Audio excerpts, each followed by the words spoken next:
जय भारत, जय भीम, जय संविधान साथियों। आज के इस खास एपिसोड में बात करते हैं उत्तर प्रदेश की राजनीति के एक सियासी तूफान की, जिसने लंबे समय तक उत्तर प्रदेश की राजनीति को प्रभावित किया। परंतु उससे पहले आपसे वो ही एक विनम्र निवेदन है। आपके अपने इस YouTube चैनल को सब्सक्राइब कर लीजिए और पूरे वीडियो को ध्यानपूर्वक देखिए। बात है 1993 की, जब बीजेपी को सत्ता से बाहर करने के लिए समाजवादी पार्टी प्रमुख मुलायम सिंह यादव और बीएसपी प्रमुख कांशीराम ने गठजोड़ किया था। उस समय उत्तराखंड उत्तर प्रदेश का हिस्सा था और कुल सीट थीं 422।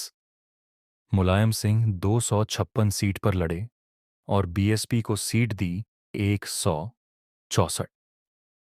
चुनाव में एसपी और बीएसपी गठबंधन जीता। एसपी को 109 और बीएसपी को 67 सीट मिली थीं।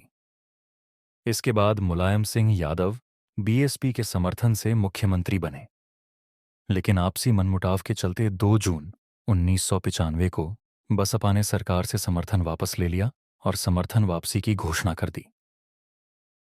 इस वजह से मुलायम सिंह की सरकार अल्पमत में आ गई। सरकार को बचाने के लिए जोड़ घटाव किए जाने लगे। ऐसे में अंत में जब बात नहीं बनी तो मायावती 2 जून को मीराबाई मार्ग स्थित लखनऊ के स्टेट गेस्ट हाउस के कमरा नंबर 1 में अपने विधायकों के साथ बैठक कर रही थीं। इसकी जानकारी मिलने के बाद बड़ी संख्या में सपा के लोग गेस्ट हाउस के बाहर जुट गए और कुछ ही देर में गेस्ट हाउस के भीतर के कमरे में जहां बैठक चल रही थी, वहां मौजूद बसपा के लोगों को मारना पीटना शुरू कर दिया। उस दिन ऐसा कुछ हुआ था जिसने भारतीय राजनीति का बदरंग चेहरा दिखाया। कांशीराम के बाद बीएसपी में दूसरे नंबर की नेता मायावती उस वक्त को जिंदगी भर नहीं भूल सकती।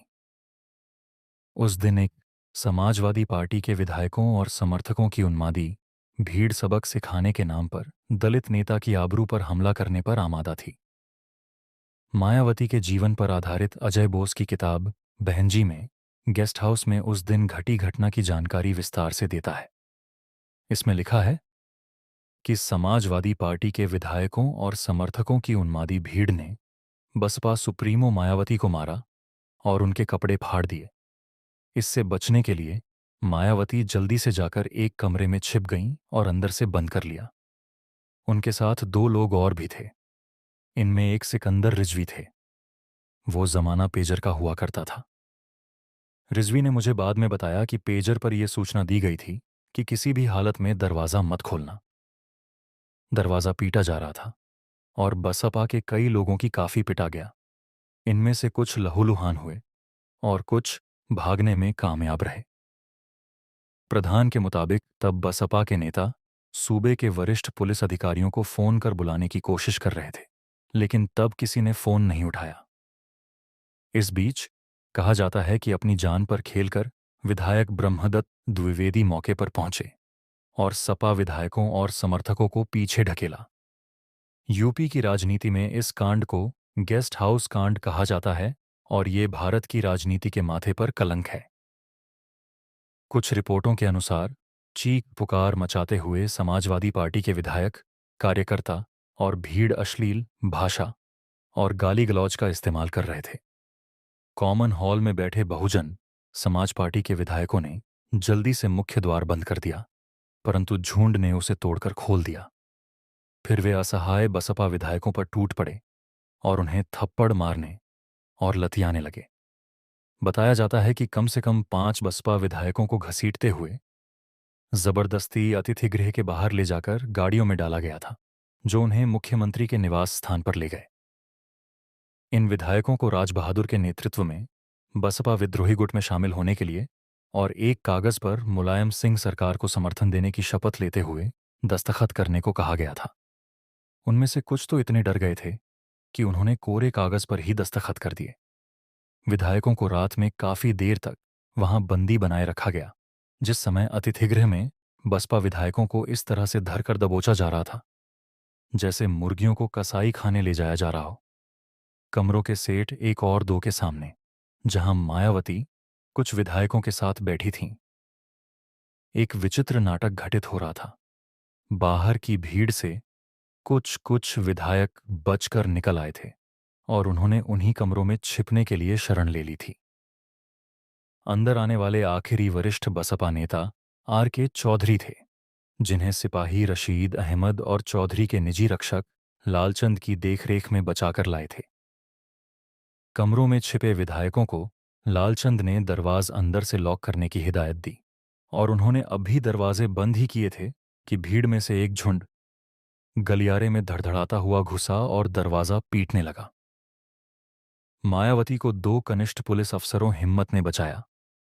ये थे विजय भूषण, जो हजरतगंज स्टेशन के हाउस अफसर SHO थे, और सुभाष सिंह बघेल, जो SHO VIP थे, जिन्होंने कुछ सिपाहियों को साथ लेकर बड़ी मुश्किल से भीड़ को पीछे धकेला।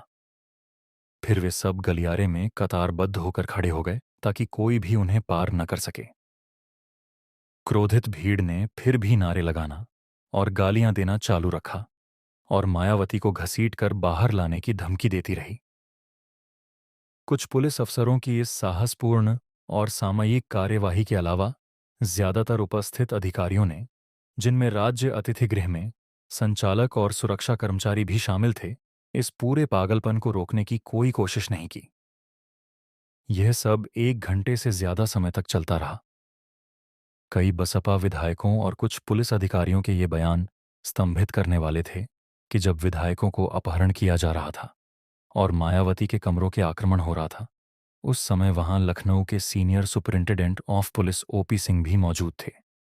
आक्रमण शुरू होने के तुरंत बाद रहस्यात्मक ढंग से अतिथि गृह की बिजली और पानी की सप्लाई काट दी गई और यह प्रशासन की मिलीभगत का एक और संकेत था। लखनऊ के जिला मजिस्ट्रेट के वहां पहुंचने के बाद ही वहां की परिस्थिति में सुधार आया। उन्होंने क्रोधित भीड़ का डटकर मुकाबला करने की हिम्मत और जागरूकता का परिचय दिया। SP राजीव रंजन के साथ मिलकर जिला मजिस्ट्रेट ने सबसे पहले भीड़ के उन सदस्यों को अतिथिगृह के दायरे के बाहर धकेला जो विधायक नहीं थे। बाद में पुलिस के अतिरिक्त बल संगठनों के आने पर उन्होंने सपा के विधायकों समेत सभी को राज्य अतिथिगृह के दायरे के बाहर निकलवा दिया। यद्यपि ऐसा करने के लिए उन्हें विधायकों पर लाठीचार्ज करने के हुक्म का सहारा लेना पड़ा, फिर भी सपा के विधानसभा सदस्यों के खिलाफ कार्यवाही न करने की मुख्यमंत्री के कार्यालय से मिली चेतावनी को अनसुनी करके वे अपने फैसले पर डटे रहे।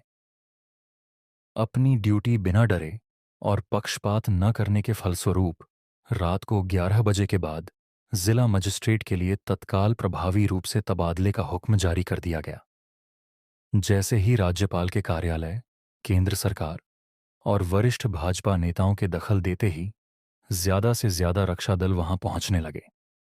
अतिथिगृह के अंदर की स्थिति नियंत्रित होती गई। जब रक्षकों ने बिल्डिंग के अंदर और बाहर कब्जा कर लिया, तब गालियां, धमकियां और नारे लगाती हुई भीड़ धीरे धीरे कम होती चली गई।